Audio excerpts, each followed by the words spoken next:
اس کے بعد جو امام بخاری کا باب ہے لا تقوم الساعۃ حتی یغبط اہل القبور، باب بنایا امام بخاری نے کہ قیامت تب تک نہیں آئے گی جب تک کہ لوگ قبر والوں پر رشک نہ کریں، قبر والوں پر رشک نہ کریں۔ کیا مطلب؟ حدیث لیں، بات واضح ہو جائے گی۔ حضرت ابو ہریرہ اس حدیث کے راوی ہیں کہ آقا کریم علیہ السلام نے فرمایا لا تقوم الساعہ حتی یمر الرجل بقبر الرجل فیقول یا لیتنی مکانہ۔ آقا فرماتے ہیں کہ قیامت تب تک نہیں آئے گی جب تک کہ کوئی آدمی کسی قبر کے پاس سے گزرے گا اور قبر کو دیکھ کر تمنا کرے گا کاش اس قبر میں ہوتا۔ کیا مطلب؟ کیوں ایسا کہے گا وہ؟ اس لیے ایسا کہے گا کہ زمین کے اوپر کے حالات بہت خراب ہو جائیں گے، زمین تنگ ہو جائے گی مسلمان کے لیے، حالات اتنے خراب ہو جائیں گے کہ ان کو لگے گا میں زندہ ہی کیوں ہوں، قبر میں ہوتا مر گیا ہوتا میں۔ اور دنیا اسی طرح بڑھ رہی ہے، بڑھی رہی نا، حالات بالکل تنگ ہوتے جا رہے ہیں، اور ایسے اتنے تنگ ہو جائیں گے قیامت سے پہلے۔ اللہ کریم نے آقا نے صاف ارشاد فرمایا اتنے برے حالات ہو جائیں گے کہ آدمی قبرستان جائے گا، قبر کو دیکھے گا اور کہے گا کاش میں اس قبر میں ہوتا۔ یہ حالات ہوں گے، اور یہ حالات اس لیے ہوں گے کہ یہ دنیا جو ہے نا یہ مسلمانوں کے لیے قید خانہ ہے، دنیا مسلمانوں کے لیے قید خانہ ہے اور آخرت جنت ہے، اور دنیا غیروں کے لیے جنت ہے اور آخرت ان کے لیے قید خانہ ہے۔ تو جن کے لیے دنیا جنت ہے وہ عیش کر لیں 50 60 70 سال۔ اللہ کریم نے مسلمانوں کے لیے آخرت جنت بنائی، اور وہ آخرت جنت بنائی جو آخرت کبھی ختم ہی نہیں ہونا ہے۔ تو 50 60 سال چاہیے کہ بالکل وہ جس لمٹ ہی نہیں، جس کو ختم ہی نہیں ہونا وہ چاہیے ہمیں۔ تو الحمدللہ جنت وہ چاہیے کہ جو کبھی ختم نہیں ہونے والی ہے۔ اس کے بعد چونکہ کتاب الفتن چل رہا ہے تو فتنوں کے تعلق سے ایک بڑی پیاری حدیث یہ سنیے۔ حدثنا قال حدثنا یحیی عن شعبہ قال حدثنا معد یعنی ابن خالد قال سمعت حارثہ بن وہب قال سمعت رسول اللہ صلی اللہ تعالی علیہ وسلم تصدقوا فسیاتی زمان یمشی بصدقۃ فلا یجد من یقبلها۔ حضور علیہ السلام فرماتے ہیں کہ صدقہ کرو، قیامت کی نشانیاں اس حدیث پاک میں آقا نے فرمایا صدقہ کرو، خیرات کرو، ان قریب ایسا زمانہ آئے گا کہ آدمی صدقہ لے کر صبح سے شام تک گھومے گا، کوئی اس کا صدقہ قبول کرنے والا نہیں ہوگا، لے کے گھومے گا آدمی۔ قیامت سے پہلے وہ زمانہ آئے گا کہ آدمی اپنی زکوٰۃ، اپنی صدقات، خیرات لے کے نکلے گا کہ کوئی تو لے لے، لیکن کوئی شام تک اس کی زکوٰۃ قبول نہیں کرے گا، صدقہ خیرات قبول نہیں کرے گا۔ قال مسدد حارثہ اخو عبید اللہ بن عمر لامہ، یہ واقع میں قیامت سے پہلے یہ معاملہ ہوگا۔ اور یہ بھی دیکھیے یہی حدیث پاک کے آگے ہیں کہ آقا کریم علیہ السلام فرماتے ہیں لا تقوم الساعہ حتی تقتتل فئتان عظمتان تکون بینہما مقتلۃ عظیمۃ دعواہما واحدۃ۔ حضور علیہ السلام فرماتے ہیں کہ قیامت تب تک قائم نہیں ہوگی یہاں تک کہ دو جماعت آپس میں لڑے گی، اور بڑی جماعت ہوگی، لڑائی بھی بڑی ہوگی، اور وہ دونوں جماعت کا دعویٰ بھی ایک ہی ہوگا، دونوں کہیں گے میں مسلمان ہوں، اور دونوں کے بیچ لڑائی بھی بہت ہوگی، اور قیامت سے پہلے وہ لڑائی ہوگی، دونوں کا دعویٰ ایک ہوگا، دونوں بات ایک کرے گا، دونوں کا دعویٰ ایک ہوگا، لیکن لڑائی بڑی ہوگی۔ حتی یبعث دجالون کذابون قریب من 30 کلہم یزعم انہ رسول اللہ، یہاں تک کہ 30 دجال آئیں گے۔ کتنے دجال آئیں گے؟ 30 دجال ہوں گے ٹوٹل۔ ایک دجال تو قیامت سے پہلے وہ آئے گا، کانا دجال جس کو بولتے ہیں، لیکن اس سے پہلے 29 دجال اور آئیں گے۔ یہ 29 دجال کون ہوں گے؟ کلہم یزعم انہ رسول اللہ، ان میں سے ہر ایک وہ ہوگا جو یہ دعویٰ کرے گا، جھوٹا دعویٰ کرے گا کہ میں اللہ کا رسول ہوں۔ ہمارے نبی کے بعد نبوت کا دروازہ بند ہے، ہمارے نبی کے بعد اب قیامت تک کوئی نیا نبی نہیں آئے گا، لیکن 29 ایسے لوگ ہوں گے جو خود کو نبی ہونے کا جھوٹا دعویٰ کریں گے۔ یہ 29 دجال یہ ہوں گے، اس میں سے اکثر ہو چکے ہیں۔ حضور کے زمانے کے بعد ایک عورت نے بول دی تھی میں نبی ہوں، حضور کے زمانے کے فوراً بعد بھی کئی لوگوں نے دعویٰ کیا، اس کے بعد بھی دعوے کیے، اور تقریباً زیادہ تر لوگ ہو گئے ہیں۔ اب جو وقت ہے نا وہ بچا ہے کانا دجال کا۔ اور حتی یقبض العلم، یعنی قیامت سے پہلے کیا ہوگا؟ علم اٹھا لیا جائے گا، علم جو ہے نا وہ اٹھا لیا جائے گا۔ علم اٹھا لینے کے بارے میں جب حضور سے پوچھا گیا تھا کہ یا رسول اللہ علم اٹھا لے جانے کا کیا مطلب ہے، تو حضور نے فرمایا تھا کہ علماء دنیا سے رخصت ہو جائیں گے، علماء جو علم والے ہیں وہ رخصت ہو جائیں گے۔ آج اگر میں اپنی بات کروں، میں اپنا تجربہ دیکھوں تو واقعی میں یہ ہو رہا ہے کہ جتنا بڑا عالم دنیا سے جا رہا ہے نا، ان کی جگہ اتنا بڑا عالم پیدا نہیں ہو رہا ہے۔ جیسے سرکار اعلیٰ حضرت علیہ رحمہ 100 سال پہلے تقریباً 102-3 سال ہو گئے آپ کے دنیا سے پردہ کیے ہوئے، لیکن ان جیسا عالم تو چھوڑیے، ان کا 1/3 بھی کوئی بن جائے تو بہت ہے، یعنی وہ نہیں ہو پا رہا ہے۔ اس کے اعلیٰ حضرت کے بعد بھی بہت بڑے بڑے عالم پیدا ہوئے دنیا میں، لیکن جب یہ گئے نا تو یہ ان کے بعد ایسا عالم نہیں سمجھ میں آ رہا۔ یعنی اس طرح دھیرے دھیرے دھیرے دھیرے سب سے پہلے قیامت سے پہلے یہی کام ہوگا کہ علماء اٹھا لیے جائیں گے، اور دنیا میں جب کوئی بھی عالم نہیں ہوگا تو پھر کہہ رہے ہیں کہ یہ جہالت کی کثرت ہوگی۔ وَتُكْسِرُ الزلزال، اور بہت زیادہ بھوکمپ ہوں گے، زلزلہ بہت آئے گا۔ وَيَتَقَارَبُ الزَّمَانُ، اور قیامت سے پہلے زمانہ قریب ہو جائے گا۔ زمانہ قریب مطلب وقت کی برکت ختم ہو جائے گی۔ آپ دیکھیں یوں لگتا ہے کہ یوں تو رمضان کا چاند دیکھے تھے، آج 24واں روزہ رکھ رہے ہیں، برکت ہے۔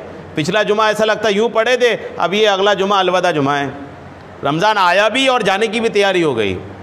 یوں تو پچھلا سال کا رمضان بھی بہت زیادہ پرانا نہیں لگ رہا ہے کہ یوں درس میں بیٹھے ہوتے تھے اور سال بھر کب نکل گیا سمجھ ہی بھی نہیں آ رہا۔ تو یہ قیامت کی ایک نشانی یہ تو ہے کہ زمانہ قریب ہو جائے گا۔ وَتَظْهَرُ الْفِتَنُ، اور فتنے بہت زیادہ ظاہر ہوں گے، فتنے بہت ہوں گے۔ آپ دیکھیں کتنے فتنے، اتنے فتنے کہ اب کبھی کبھی تو لگتا ہے کہ ایک ایک آدمی ایک ایک فتنہ نہ بن رہا ہو۔ کچھ بھی بات کرتے ہیں لوگ دین کے بارے میں، اسلام کے بارے میں، اللہ رسول کے بارے میں، بیٹھے اور کمنٹ شروع کر دیتے ہیں، یہ تو ایسا ہے، وہ تو ایسا ہے، وہ تو خدا کے بندے ڈریں، جن کی جو فیلڈ ہے وہ اسی میں بات کریں۔ یعنی ایک ایک آدمی فتنہ بنتے جا رہا ہے، لوگ فتنہ، اکیلا ایک فتنہ بنتا جا رہا ہے، ایسی ایسی باتیں، اللہ رحم کرے۔ تو یہ حضور نے بھی فرمایا قیامت سے پہلے فتنوں کی کثرت ہوگی۔ وَيَكْسُرَ الْحَرَجُ، اور قتل بہت زیادہ ہوں گے، قتل و غارت بہت ہوگی۔ فلسطین گواہ ہے کتنی قتل و غارت ہو رہی، اس کا روس کا حملہ یوکرین پر وہ گواہ ہے، ہزاروں لوگ مر رہے ہیں، ہزاروں لوگ مر رہے ہیں، اور پھر کہ کس دنیا کے بالکل کان میں جو نہیں چل رہی کہ ہو کیا رہا ہے، دنیا تماشا بین دیکھ رہی ہے۔ تو قتل کی کثرت جو ہوگی نا وہ بھی ایک قیامت کی نشانی ہے۔ حَتَّى يُكْسَرُ فِيكُمُ الْمَالِ، اور قیامت سے پہلے مال بہت بڑھ جائے گا، دولت بہت بڑھ جائے گی، لوگوں کے پاس دولت بہت ہوگی۔ فَيَفِيضُ حَتَّى يُهِمُّ رَبُّ الْمَالِ مَن يَقْبِلُ صَدْقَهُ، یہاں تک کہ مال کا مالک مال لے کے نکلے گا کہ کوئی تو میرا صدقہ قبول کر لو۔ حَتَّى يَعْرِضَهُ فَيَقُولُ الَّذِي يَعْرِضُهُ عَلَيْهِ لَا أَرْبَ لِي بِهِ، یہاں تک کہ کوئی اپنی دولت لے کر گھومے گا، کسی کو دے گا، کہے گا لے لو، تو وہ کہے گا مجھے کوئی ضرورت نہیں تمہارے مال کی۔ اتنی دولت ہوگی، سب دولت مند ہو جائیں گے، اور جب سبھی دولت مند ہو جائیں گے تو کوئی کسی کی دولت کیوں قبول کرے گا۔ اور وَحَتَّى يَتَطَاوَلُ النَّاسُ فِي الْبُنْيَانِ، یہاں تک کہ لوگ بڑے بڑے محلوں میں فخر کریں گے، یہ بھی ہوگا، لمبا لمبا گھر بنے گا، بڑے بڑے گھر بنیں گے اور لوگ لمبے بڑے گھروں میں فخر کریں گے۔ وَحَتَّى يَمُرَّ الرَّجُلُ بِقَبْرِ الرَّجُلِ، یہاں تک کہ ایک آدمی کی قبر کے پاس سے گزرے گا، فَيَقُولُ، تو کہے گا یا لیتنی مکانہ، یہاں تک کہ میں اس کی جگہ پہ ہوتا۔ یہ بھی اس حدیث پاک کا حصہ ہے۔ اور ایک بڑی نشانی یہ ہوگی کہ حتیٰ تطلع الشمس من مغربہا، یہاں تک کہ سورج پچھم سے نکلے گا۔ قیامت کی ایک بڑی نشانی یہ ہوگی کہ سورج پچھم سے نکلے گا، ابھی تو پورب سے نکلتا ہے روزانہ، یہ ایک دن بس ایسا ہوگا پچھم سے نکلے گا، وہ بھی پورا سفر طے نہیں کرے گا، پچھم سے نکلے گا، تھوڑی دیر اوپر اٹھے گا، دنیا جان لے گی کہ پچھم سے سورج نکل گیا ہے، پھر واپس ریٹرن جائے گا اور پھر پورب سے نکلے گا۔ اس کے 40 سال کے بعد قیامت آ جائے گی سورج پچھم سے نکلنے کے بعد۔ اور وہ جو سورج پچھم سے نکلے گا نا، جو یہ چونکہ صرف اسلام کہتا ہے اس بات کو، اس بات کا دعویٰ صرف اسلام کا ہے کہ سورج پچھم سے نکلے گا، اور اسلام کا دعویٰ مطلب اللہ تعالیٰ کا یہ کام ہے، رب کریم کا یہ پیغام ہے۔ اسلام الحمدللہ کوئی دنیا کا بنایا ہوا مذہب تو ہے نہیں، اسلام آسمانی مذہب ہے، رب کا پسندیدہ مذہب ہے۔ اسلام کے جو دعوے ہیں وہ ہو کر رہنا ہے۔ اب چونکہ اسلام کہتا ہے کہ سورج پچھم سے نکلے گا، تو جس دن سورج پچھم سے نکلے گا وہ سورج دیکھ کر کے سب کو یقین ہو جائے گا کہ اسلام ہی درست ہے، حق ہے، سارے لوگ اس حادثے کو دیکھ کر مسلمان ہو جائیں گے، سب مسلمان ہو جائیں گے، مسلمان ہو جاؤ، اسلامی برحق ہے۔ لیکن اس وقت کا اسلام لانا قبول نہیں کیا جائے گا۔ سورج پچھم سے نکلنے کے بعد کوئی مسلمان ہوگا، وہ مسلمان نہیں مانا جائے گا، توبہ کرے گا، اس کی توبہ بھی قبول نہیں ہوگی۔ اللہ کرم فرمائے۔ اور تمام لوگ اس وقت مسلمان ہوں گے لیکن ان کے ایمان قبول نہیں کی جائے گی۔ اور کہتے ہیں وَلَا تَقُومَنَّ السَّاعَةُ وَقَدْ نَشَرَ الرَّجُلَانِ ثَوْبَهُمَا بَيْنَهُمَا فَلَا يَتَبَايَعَانَهُ، قیامت جس دن آئے گی نا، جس دن قیامت آئے گی اس دن کی کنڈیشن دیکھیے۔ جس دن قیامت آئے گی، دو آدمی کپڑا پھیلا کے رکھیں گے، یعنی ایک بیچنے والا ایک خریدنے والا ہوتا ہے نا کہ کپڑے کا تھان نکالا اور وہ نکال کے دیا کہ پکڑیے میں کاٹتا ہوں، تو ہوگا کیا کہ دونوں آدمی پکڑے رہیں گے، وہ دونوں خرید و فروخت کی ڈیل کمپلیٹ نہیں کر پائیں گے اور وہ دکاندار اپنا کپڑا لپیٹ نہیں پائے گا کہ قیامت آ جائے گی، یعنی اچانک آئے گی۔ کہنا یہ چاہ رہے ہیں کہ اچانک آئے گی، پہلے سے کوئی الرٹ نہیں ہوگا کہ آج آ رہی ہے۔ یہ مثال دیا۔ اور وَلَتَقُومَنَّ السَّاعَةُ قَدْ انصرف الرجل بِلَبَنٍ لِفَحْتَهُ فَلَا يَطْعَمُهُ۔ آقا فرماتے ہیں کہ قیامت قائم ہو جائے گی، آدمی اونٹنی کا دودھ لے کر آئے گا کہ پیے گا نہیں کہ اس سے پہلے قیامت آ جائے گی۔ ایک مثال، اور ایک اور مثال دیا کہ وَلَتَقُومَنَّ السَّاعَةُ وَهُوَ يَلُوطُ حَوْضَهُ فَلَا تَسْقَ فِيهِ، کہ کوئی آدمی پانی پینے کے لیے حوض پہ جائے گا، پانی پیے گا نہیں کہ قیامت آ جائے گی۔ اور ایک مثال دیا کہ وَلَا تَقُومَنَّ السَّاعَةُ وَقَدْ رَفَعَ أُكْلَتَهُ إِلَى فَيْهِ فَلَا يَطْعَمُهَا، کہ آدمی اپنا لقمہ لے کر منہ کی طرف لائے گا، کھا نہیں پائے گا کہ قیامت آ جائے گی۔ یہ چار مثالیں آقا کریم علیہ السلام نے دی، اور چاروں مثال یہ کلیئر کرتی ہے، واضح کرتی ہے کہ قیامت ایک دم اچانک آئے گی۔ دنیا اپنے کاموں میں لگی رہے گی، دنیا اپنے مصروفیات میں لگی ہوگی کہ اچانک قیامت آ جائے گی۔ قیامت کے بارے میں نے کئی بار عرض کیا، جو آئے گی تو اس وقت وہ سور پھونکا جائے گا، اور سور کی آواز سے ہی قیامت کے بارے میں کنفرم ہوگا کہ اب قیامت آ رہی ہے۔ قیامت سے پہلے ایک بہت بڑا حادثہ ہوگا دجال کا، اس کے بارے میں دیکھیے۔ باب و ذکر دجال، اس پر امام بخاری نے جو ایک حدیث پاک لائی، وہ حدیث پاک حضرت اسماعیل سے، وہ کہتے ہیں مجھ سے حدیث بیان کیا مغیرہ بن شعبہ نے کہ ما سال احد النبی علیہ السلام عن الدجال اکثر ما سالتہ ہو۔ مغیرہ بن شعبہ صحابی ہیں، یہ کہتے ہیں کہ دجال کے بارے میں جتنا میں نے آقا سے پوچھا ہے اتنا کسی نے نہیں پوچھا ہے۔ وَإِنَّهُ قال، اور انہوں نے کہا مجھ سے کہ ما يَدُرُّكَ مِنْهُ، کہ جب میں نے حضور سے پوچھا دجال کے بارے میں تو حضور مجھ سے فرمایا کرتے تھے کہ دجال سے تم کو کوئی نقصان نہیں پہنچے گا، دجال بہت بعد میں آئے گا، تم تو ابھی کے ہو، تم کو اس سے کوئی دقت نہیں ہوگی، اتنا مت پوچھو۔ قُلْتُ أَيُّهُمْ يَقُولُونَ إِنَّ مَعَهُ جَبَلٌ خُبْزٌ وَنَهْرُ مَاءٍ، کسی نے ان سے پوچھا حضرت مغیرہ بن شعبہ سے کہ میں نے سنا ہے کہ ان کے پاس روٹیوں کا پہاڑ ہوگا اور پانی کا نہر ہوگا، روٹیوں کا پہاڑ ہوگا ان کے پاس، لوگوں کو بانٹے گا، پہاڑ میں روٹیاں ہی روٹیاں پہاڑ ہے، اور پینے کے لیے نہر ان کے ساتھ چلے گی، یعنی نہر عجیب ان کے ساتھ ایک معاملہ ہوگا کہ نہر ان کے ساتھ چلے گی۔ دجال بولے گا آسمان کو پانی برساؤ، پانی برسائے گا، زمین کو بولے گا کہ کھیتی ہوگا تو کھیتی اگائے گا، یعنی خوب چمتکار دکھائے گا۔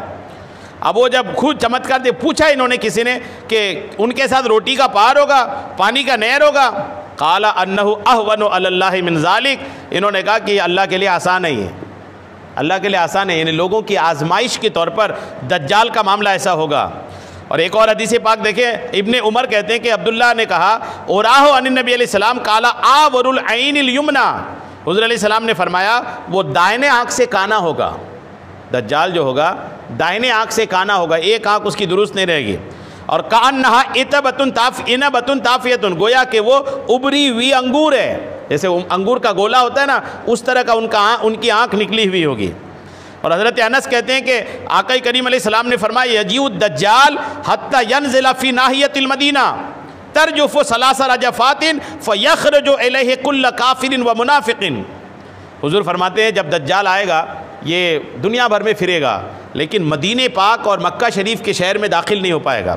جب یہ مدینہ کے پاس جائے گا تو کیا ہوگا، جیسے یہ مدینہ کے شہر کے قریب جائے گا تو مدینہ میں 3 جھٹکے محسوس کیے جائیں گے۔ یہ قیامت کی نشانی دیکھیں، جھٹکے محسوس کیے، جیسے بھوکمپ کے جھٹکے ہوتے ہیں نا، تو مدینہ پاک میں 3 جھٹکے محسوس کیے جائیں گے۔ وہ جو 3 جھٹکا ہوگا نا وہ کس کے لیے ہوگا، فَيَخْرَجُ إِلَيْهِ كُلُّ كَافِرٍ وَمُنَافِقٍ، تو مدینے میں جتنے کافر جتنے منافق ہوں گے اس جھٹکے کے ڈر سے سب نکل جائیں گے، اور مدینہ پاک میں صرف مومن ہی بچے گا۔ اس سے یہ کلیئر ہے کہ مدینہ کی آبادی میں بھی کافر یا منافق بسنے لگ جائیں گے، جیسے ہو ہی رہا ہے، یہ سعودی حکومت یہودیوں کو بسا ہی رہی ہے، تو قیامت سے پہلے ایسا ہوگا کہ کافر اور منافق بھی مدینے میں ہوں گے۔ دجال جب مدینے کے قریب جائے گا تو مدینے میں بھوکمپ کے جھٹکے محسوس کیے جائیں گے، ان جھٹکوں کی ڈر سے یہ منافق اور کافر باہر نکلیں گے، اور مدینے میں صرف الحمدللہ مسلمان ہی بچیں گے۔ اور یہ ایک حدیث پاک دیکھیں، آقا فرماتے ہیں لا يدخل المدینۃ رعب المسیح الدجال، حضور فرماتے ہیں کہ دجال کا رعب مدینے میں نہیں جا پائے گا، مدینے میں بالکل داخل نہیں ہو پائے گا۔ وَلَهَا يَوْمَئِذٍ سَبْعَةُ أَبْوَابٍ، اور جس وقت دجال نکلے گا نا اس وقت مدینے کے 7 دروازے ہوں گے۔ کتنے دروازے ہوں گے؟ 7۔ یعنی قیامت سے پہلے بھی وہ ماحول بنے گا کہ لوگ اپنے شہروں کو فصیل سے گھیریں گے اور اس میں دروازے ہوں گے۔ اب تو نہیں ہوتے لیکن اب سے پیچھے جائیں گے، جیسے منڈلائی کی فصیل ہے، یہ پہلے شہروں کی فصیل ہوتی تھی اور فصیل کی دیوار سے سارے شہر کو گھیرا جاتا تھا اور اس کا انٹر دروازہ ہوتا تھا، جیسے آپ کا کمانیہ ہے، یہ کمانیہ شہر کا انٹر رہا ہے، اور یہ جو دیوار ہے یہ کھائی کے بازو میں یہ فصیل کی دیوار، یہ کچہری محلہ سے لے کر کے اس طرف تک دیکھی جاتی ہے۔ ہمارا مدرسہ تو بالکل وہ فصیل کی دیوار پر ہی بنا تھا کچہری محلے کا۔ تو یہ جو فصیل کی دیوار اور داخل ہونے کا دروازہ یہ پہلے بہت ہر شہر میں ہوتا تھا، قیامت سے پہلے بھی وہی ہوگا، پھر دوبارہ زمانہ پلٹے گا۔ وہ دیکھ ہی رہے نا شہر چیزیں اپنی پرانے زمانے کی طرف لوٹ رہی ہیں۔ تو وہ ہوگا کہ جس وقت دجال آئے گا نا تو وہ دجال جب آئے گا تو اس وقت مدینہ پاک کے 7 دروازے ہوں گے، اور 7 دروازے کا حال کیا ہوگا؟ علی کل باب ملکان، ہر باب پر 2 فرشتے ہوں گے، ہر باب پر 2، یعنی ہر دروازے پر 2 فرشتے ہوں گے، اور وہ فرشتے جو ہیں وہ دجال کو اندر داخل ہونے سے روکیں گے۔ اور یہ حدیث پاک عبداللہ ابن عمر سے کہتے ہیں کہ قام رسول اللہ فی الناس فاثنى علی اللہ بما هو اہلہ، کہ حضور علیہ السلام لوگوں کے بیچ کھڑے ہوئے اور اللہ کی حمد و ثنا بیان کیا۔ ثم ذکر الدجال، پھر حضور نے دجال کا ذکر کیا۔ فقال انی لانذرکموہ، کہ میں تمہیں دجال سے ڈراتا ہوں۔ وما من نبی الا وقد انذرہ، کوئی نبی ایسا نہیں ہوئے جو ان سے ڈرایا نہیں۔ ولکنی ساقول لکم فیہ قولا لم یقلہ نبی لقومہ، حضور فرماتے ہیں کہ میں عنقریب وہ بات تم کو کہنے جا رہا ہوں کہ مجھ سے پہلے کسی نبی نے اپنی قوم کو نہیں کہا۔ وہ کون سی بات؟ انہ آور وان اللہ لیس باعور، کہ بے شک جو دجال ہوگا وہ ایک آنکھ سے کانا ہوگا اور اللہ کریم کانا نہیں ہے۔ یعنی وہ دجال جو ہوگا نا وہ خدائی کا دعویٰ کرے گا، اصل میں خدائی کا دعویٰ کرے گا کہ میں خدا ہوں۔ یہ بھی ایک عجیب قانون ہے اللہ تعالیٰ کا، یہ سنیں اس بات کو، شاید یہ آپ کے سمجھ میں آ جائے۔ اگر کوئی جھوٹا نبی ہونے کا دعویٰ کرے، کوئی اگر جھوٹا نبی ہونے کا دعویٰ کرے تو وہ معجزہ نہیں دکھا سکتا، معجزہ نہیں دکھا سکتا۔ جھوٹا نبی ہونے کا دعویٰ کرے وہ معجزہ دکھا ہی نہیں سکتا، لیکن اگر کوئی جھوٹا خدا ہونے کا دعویٰ کرے نا تو وہ کرشمہ دکھا سکتا ہے۔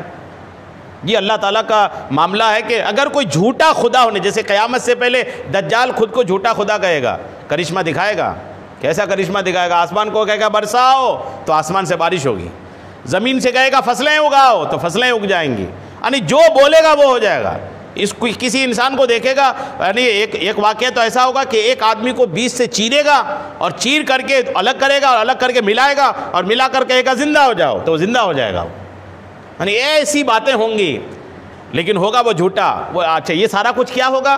یہ جو ہوگا کہ وہ زندہ کر رہا ہے تو وہ بارش ہو رہی ہے، فصلیں اگا رہی، یہ سب ہوگا ان کی جو جادو کے جو شعبے ہوتے ہیں، یعنی جو ہو رہا ہوگا وہ دکھ نہیں رہا ہوگا اور جو دکھ رہا ہوگا وہ ہو نہیں رہا ہوگا۔ نظر بندی جس کو بولتے ہیں، جو جادوگر وغیرہ جو عموماً کرتے ہیں نا، آج کل کے جادو تو اکثر یہ نظر بند ہی ہیں کہ جو ہوتا ہے وہ نظر نہیں آتا اور جو نہیں ہوتا وہ نظر آتا ہے۔ یہ ہے ایک کلا ہے، لوگ کرتے ہیں اس کو، تو وہی کلے کا ماہر ہوگا وہ دجال۔ اور اس پر کئی حدیث ہیں، ایک حدیث اور آپ سن لیں۔ یہ حدیث پاک حضرت عبدالعزیز بن عبداللہ کہتے ہیں کہ وہ حضرت ابن شہاب سے، وہ حضرت عروہ سے، حضرت عائشہ کہتی ہیں کہ سمعت رسول اللہ صلی اللہ تعالی علیہ وسلم، میں نے حضور کو فرماتے ہوئے سنا، یستعیذ فی صلاتہ من فتنۃ الدجال، کہ حضور علیہ السلام اپنی نماز میں دجال کے فتنے سے اللہ کی پناہ مانگتے تھے، دعا کرتے تھے دجال کے فتنے سے بچنے کے لیے۔ اور آقا کریم علیہ السلام سے روایت ہے، آقا فرماتے ہیں فی الدجال، دجال میں، کہ انہ مان، کہ دجال کے ساتھ پانی ہوگا اور دجال کے ساتھ آگ ہوگی۔ دکھنے کو پانی اور آگ ان کے پاس رہیں گے، لیکن فنارہ ماؤن، ان کی جو آگ ہوگی وہ حقیقت میں پانی ہوگا، وہ بارد ماؤ ہو، اور جو ان کے پاس پانی ہوگا وہ دراصل آگ ہوگی۔ ایک جہنم اور جنت بنا کے لے کے چلے گا، ایک ہاتھ میں ان کی جنت ہوگی، ایک ہاتھ میں جہنم۔ وہ کہے گا لوگوں سے میں خدا ہوں، تو جو اس کو مان لے گا وہ اپنی جنت میں ڈالے گا، در حقیقت وہ جہنم ہوگی، اور جو ان کو نہیں مانے گا وہ اس کو اٹھا کر اپنی جہنم میں ڈالے گا، اور جو اس کی جہنم ہوگی وہ حقیقت میں جنت ہوگی۔ الحمدللہ۔ اور حضرت انس ابن مالک کہتے ہیں کہ آقا کریم علیہ السلام نے فرمایا کہ ما بوئس نبی الا انذر امته الا اور الکذاب الا انه آور وان ربکم لیس باعور وبین عینیہ مکتوبا کافر. جو دجال ہوگا اس کی پیشانی میں صاف طور پر لکھا ہوگا کافارا یعنی کافر، صاف طور پر کلیئر لکھا ہوگا. لیکن اللہ کی یہ قدرت ہوگی کہ وہ صرف نظر اس کو آئے گا جو مسلمان ہوگا، نظر اس کو آئے گا وہ کافارا جو لکھا ہوگا، یہ سب کو دکھے گا نہیں. دکھے گا اس کو جس کا ایمان رب چاہے گا کہ بچ جائے، اور جس کا ایمان بچنا نہیں ہوگا یا جو مسلمان نہیں ہوگا وہ دکھے گا نہیں اس کو. جب دکھے گا نہیں تو چمتکار کو نمسکار دوسرے لوگوں کی تو عادت ہے، وہ دیکھ کر کے ان تک بالکل وہ پہنچ جائیں گے، اور ان کے جب ہو جائیں گے تو پھر وہ حالات عجیب و غریب ان کے ساتھ ہوں گے. اور اس پر آخری حدیث پاک آپ سنیں کہ حضرت ابو سعید کہتے ہیں کہ انا ابا سعید قال حدثنا نبی علیہ السلام یوما حدیثا طویلا عن الدجال فکان فيما يحدثنا به انه قال یاتی الدجال وهو محرم علیہ ان يدخل نقاب المدینہ. دجال آئے گا لیکن دجال پر مدینے کے کسی راستے سے داخل ہونا یہ حرام ہے. فینزل بعض السباخ التي تلی المدینہ، تو وہ مدینے پاک کے بعض چٹیل میدان میں رکے گا. مدینے کے پاس، مدینے میں گھسنا تو مشکل نہیں ہوگا تو مدینے کے باہر ہی کسی چٹیل میدان پہ رکے گا. اس کے ساتھ لشکر ہوگی یہودیوں کی، دجال کے ساتھ یہودیوں کی لشکر ہوگی، بڑی تعداد. اکیلے نہیں گھومے گا وہ، بہت سارے لوگ جو بھی ان پر ایمان لائے گا ان کو لے کے گھومنے لگے گا وہ. پھر وہ مدینے پاک کے باہر چٹیل میدان میں رکے گا. فَيَخْرُجُ إِلَيْهِ يَوْمَئِذٍ رَجُلٌ وَهُوَ خَيْرُ النَّاسِ. اس دن اس کے پاس ایک مسلمان آئے گا، وہ مسلمان آئے گا، اور وہ جو مسلمان آئے گا مدینے سے نکل کے دجال کے پاس آئے گا کہ مدینے میں تو آیا نہیں، مدینے کے باہر رکا ہوا ہے، چلو ان کے پاس. جب ان کے پاس وہ جائے گا، حدیث کہتی ہے کہ وہ جائے گا جو اس وقت تمام لوگوں میں سب سے بہتر ہوگا، یعنی اس وقت سب سے بہتر مسلمان جو ہوگا وہ دجال کے پاس جائے گا. دجال کے پاس جا کے کہے گا اشہد انک الدجال الذی حدثنا رسول اللہ، کہ میں گواہی دیتا ہوں کہ تم وہی دجال ہو جس کے بارے میں میرے آقا نے حدیث بیان کی ہے. کمال ہے نا، ایک دم اس کے منہ پہ جا کے بولے گا. یہ ہوتا ہے ایمان، یعنی ایمان اسی کو بولتے ہیں. جب ایمان آدمی کا مضبوط ہوتا ہے نا تو پھر سامنے کون سی طاقت ہے اس سے مطلب نہیں ہوتا، اپنے ایمان کا اظہار مطلب ہوتا ہے. سامنے دجال ہے اور اس کو جا کے کہے گا کہ میں گواہی دیتا ہوں کہ تم وہی دجال ہو کہ جس کے بارے میں اللہ کے رسول نے حدیث بیان کی ہے. فیقول الدجال، دجال تو سٹپٹا جائے گا، یہ کیا بول رہا ہے یہ. دجال کہے گا کہ ارائیتم ان قتلت ھذا ثم احییتہ هل تکون فی الامر. آپ اپنے جو دوسرے لوگ ہوں گے نا، ان کے جو اپنے چیلے چپاٹی ہوں گے، ان کو وہ کہے گا کہ یہ جو آ کے میرے منہ میں ایسی بات کر رہا ہے، میں اس کو قتل بھی کر دوں، مار بھی دوں، پھر اس کو زندہ بھی کر دوں، پھر بھی کیا تم لوگوں کو ہماری بات پہ کوئی شک ہوگی؟ تو اب ان کے جو لوگ تھے وہ کہیں گے کہ نہیں ایسا نہیں ہوگا، اگر آپ اس کو مار بھی دو، زندہ بھی کر دو تو ہم تو بالکل یقین کر لیں گے کہ آپ ہی درست ہیں. تو اب وہ دجال کیا کرے گا؟ فَيَقْتُلُهُ، اس کو قتل کرے گا. ثُمَّ يُحْيِيهِ، پھر اس کو زندہ کرے گا. جیسے اس کو مار کے زندہ کرے گا نا، تو وہ جو مار کے جس کو زندہ کیا جائے گا وہ کیا کہے گا؟ وہ جو مسلمان ہوگا بہتر، وہ کہے گا واللہ ما کنت فیک اشد بصیرۃ منی اليوم. وہ کہے گا خدا کی قسم میرا یقین تو اور بڑھ گیا کہ تم وہی ہو. کیونکہ وہی حدیث تو ہم لوگ سن رہے ہیں تو وہ بھی تو سن رہے ہیں نا، انہوں نے بھی سنا ہے کہ وہ ہوگا. جیسے ہم لوگ یہ حدیث بیان کر رہے ہیں تو اس مسلمان کے پاس بھی وہ حدیث ہوگی کہ وہ دجال جو ہوگا وہ مارے گا بھی اور مار کر زندہ بھی کرے گا. تو وہ کہے گا اچھا تو تم ہی تو پکا ہو گیا اور کہ تم نے مارا بھی اور مجھے زندہ بھی کرا، مطلب بات اور پکی ہو گئی کہ تو ہی دجال ہے. وہ تو سمجھ رہا تھا کہ اس کو مار کے میں زندہ کروں گا تو میرا ہو جائے گا، الٹا اس نے اپنے ایمان کی وہ کیل ٹھوکی، کہا مجھے یقین ہو گیا کہ تم ہی وہ ہو. فَيُرِيدُ الدَّجَّالُ أَن يَقْتُلَهُ. اب دوسری مرتبہ دجال چاہے گا اب اس کو مار ہی دوں، جلاؤں نہیں، اب اس کو ماروں گا اور زندہ نہیں کروں گا. تو فلا یسلط علیہ، اب وہ اس پر قابو نہیں پائے گا، مارنا چاہے گا لیکن نہیں مار پائے گا. الحمدللہ. نہیں اللہ کریم کا معاملہ ہے کہ پہلے تو ثابت کرنا ہوگا کہ دجال ہے تو مارے گا، جلائے گا، لیکن دوبارہ جب صرف مارنے کے لیے اس کی طرف بڑھے گا تو دجال کا کوئی کنٹرول نہیں ہوگا اس مسلمان پر. الحمدللہ. اللہ کرم فرمائے اور دجال کی تمام شرارتوں سے اللہ ہم سب کی حفاظت فرمائے. آمین بجاہ النبی الامین صلی اللہ تعالی علیہ وسلم.